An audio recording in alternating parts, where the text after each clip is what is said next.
আসসালামু আলাইকুম বন্ধুরা, কেমন আছেন সবাই? অনেক দিন পর একটা শ্বাসরুদ্ধকর টিউটোরিয়াল নিয়ে এসেছি।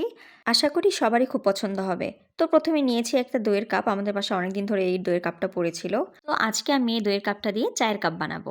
এজন্য ফেভিক্রিলের 2 প্যাকেট ক্লে ব্যবহার করেছি। আর এই ক্লে ব্যবহার সম্পর্কে মোটামুটি সবাই জানেন। তবুও বলছি, এই ক্লেটা আমরা যেকোনো শেপ দিতে পারবো এবং শুকানোর পরে অনেক হার্ড হয়ে যাবে।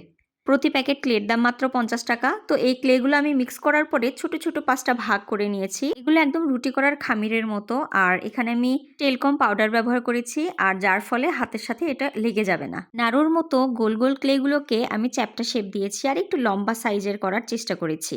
এই ক্লে দিয়ে কাজ করা অনেক সহজ। যারা এটা ইউজ করেন না আর ভয় পাচ্ছেন যে এটা কিভাবে করব, নষ্ট করব নাকি, তাদেরকে বলবো অবশ্যই আপনারা ট্রাই করে দেখবেন। এটা খুবই ইজি। মোটামুটি 5টা নাড়ুকে এরকম চ্যাপ্টা শেপ দেওয়ার পরে আমি একটা সুই নিয়ে পাতার শিরাগুলো আঁকানোর চেষ্টা করব। আপনারা সুইয়ের বদলে কিন্তু যে কোনো শক্ত কিছু ব্যবহার করতে পারবেন। আপনারা চাইলে ক্রাফটিংয়ের টুলগুলোও ব্যবহার করতে পারেন। আমার কাছে টুল নাই, তাই সস্তায় এই ছোট্ট একটা জুগাড় আমি বের করে নিয়েছি। 5টা পাপড়িতেই এভাবে লম্বা লম্বা করে শিরা এঁকে নিতে হবে।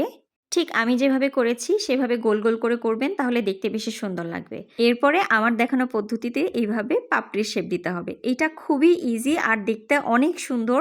ঠিক সেম পদ্ধতিতে আমি 5টা পাপড়ি বানিয়ে নিয়েছি। আর হালকা শুকানোর জন্য এবং ভাঁজটা যেন ঠিকঠাক মতো থাকে তার জন্য আমি এইভাবে দুই পাশে সাপোর্ট দিয়ে পাপড়িগুলোকে রেখে দিয়েছিলাম। দইয়ের কাপটাকে যেহেতু চায়ের কাপে রূপান্তরিত করছি, তাহলে নিশ্চয়ই এই কাপে ধরার জন্য একটা হ্যান্ডেল বানাতে হবে। হ্যান্ডেলের জন্য আমি কিন্তু একটা মোটা শেপের ক্লে বানিয়েছি। আর ঠিক এইভাবে আমি হ্যান্ডেলটা বানিয়েছিলাম, কিন্তু নিচে যেই প্যাঁচানো অংশটা দিয়েছিলাম এইটা আমার ম্যানেজ করতে অনেক কষ্ট হচ্ছিল। এই জন্য প্যাঁচানো অংশটা কেটে ফেলেছি এবং কাপের সাথে আঠা দিয়ে জয়েন করে দিয়েছি। এই জায়গাটা খুব সাবধানে জোড়া লাগাতে হবে যেন খুলে যাওয়ার সম্ভাবনা না থাকে। ঠিক আমার মতো করে করবেন, দেখবেন অনেক মজবুত হয়ে যাবে।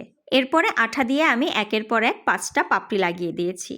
আমার মতো না চাইলে আপনারা কিন্তু অন্য পদ্ধতিতেও করতে পারবেন। আমার কাছে এইটাই সবচেয়ে ইজি পদ্ধতি মনে হয়েছে। আপনারা চাইলে কিন্তু এটা নির্দ্বিধায় ট্রাই করতে পারেন। ইনশাআল্লাহ ভালো কিছুই হবে।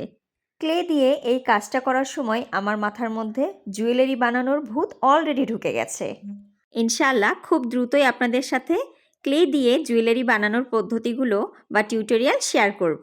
আমি এখানে ফেভিক্রিলের আঠা ব্যবহার করেছি, আর এই আঠা শুকানোর পরে বেশ মজবুত হয়। আর আমি সাধারণত ক্রাফটিংয়ের কাজে এই আঠাটাই ইউজ করে থাকি। এটা বানানোর পরে আমি সারা রাত শুকিয়েছি এবং সকালবেলা একটা বিপত্তি ঘটে যায়।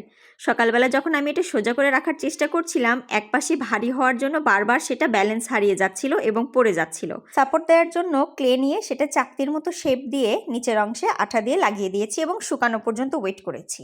শুকানোর পরে কিন্তু এবার কালার করার পালা।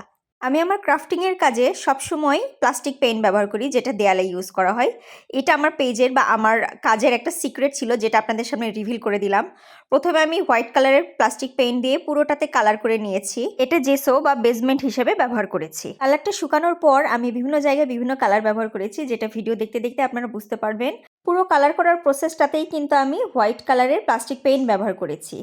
অর্থাৎ গোলাপি, হলুদ, সবুজ বা যে কালার আমি ব্যবহার করেছি, এই সবগুলো কিন্তু আমি হোয়াইট কালারের প্লাস্টিক পেইন্টের সাথে কালার মিক্স করেই রেডি করেছি। আমরা যারা হ্যান্ড পেইন্ট, ব্লক, বাটিক এগুলো করে থাকি, তারা কিন্তু একরামিন কালারটা চিনে থাকি।